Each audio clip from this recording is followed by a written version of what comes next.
Polres Kobar telah mengamankan 31 pelaku tindak pidana pencurian dengan pemberatan yang terjadi di area kebun kelapa sawit milik PT Astra Agro Lestari Tbk di Kabupaten Kota Waringin Barat pada Kamis 31 Oktober 2024. Para pelaku ditangkap setelah aksi pencurian buah sawit berlangsung selama hampir seminggu.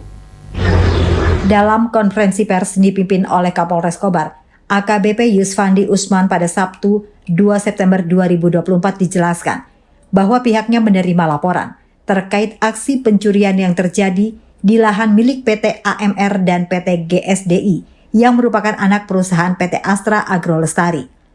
Terdapat sekelompok pelaku yang secara bersama-sama memasuki kebun sawit tanpa izin, lalu mengambil tandan buah segar dari pohon-pohon yang sedang dalam proses replanting atau penggantian tanaman tua dengan tanaman baru.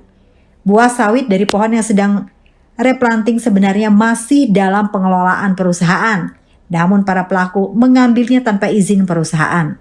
Tidak hanya mengambil buah dari pohon replanting, para pelaku juga memanen TBS dari pohon produktif secara terorganisir.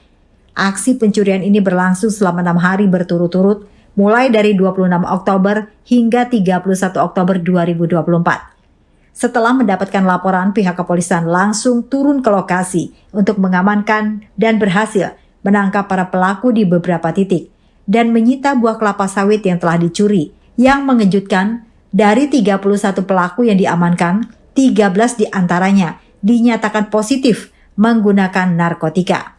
Hal ini terungkap melalui tes urin yang dilakukan kepada seluruh pelaku.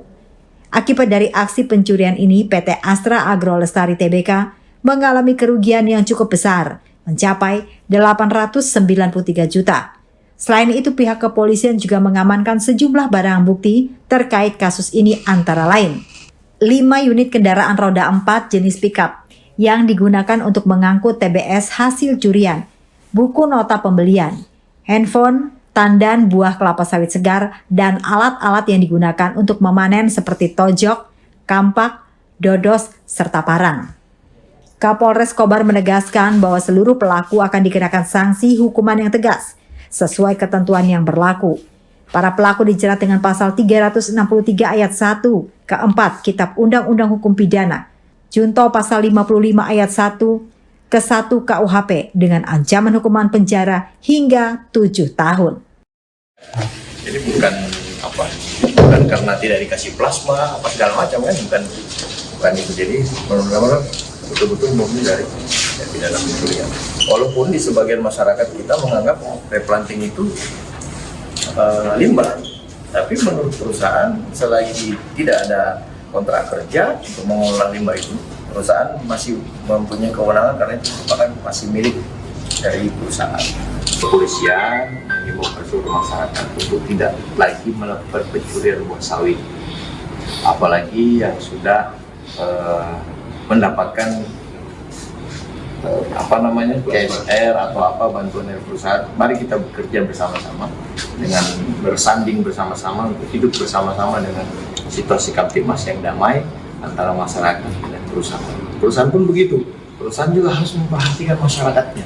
Sifat perorangan untuk siapa yang mengorganisir sampai hari ini belum kita deteksi sampai di situ karena hanya mereka masing-masing hanya kebutuhan perut saja. Karena kan di kepala masyarakat itu ini kan limbah, sampah. Betul. Tapi kalau sampah masih bernilai ekonomi bagi perusahaan, ya kan? Ya, itu masih dalam kekuasaan perusahaan. Ya. Kecuali ada kontrak bahwa memang masyarakat boleh ambil. Nah itu Pak. Iya. Dan semuanya harus untung. Ya. Nah karena tadi saya sudah tekankan perusahaan juga bahwa kalau bisa libatkan masyarakat setempat. Karena bagaimanapun masyarakat dengan perusahaan itu akan terus hidup berdampingan sampai perusahaan itu tutup. Betul kan? Nah, itu. Dari Pangkalan Bun, Rudi Bintoro melaporkan.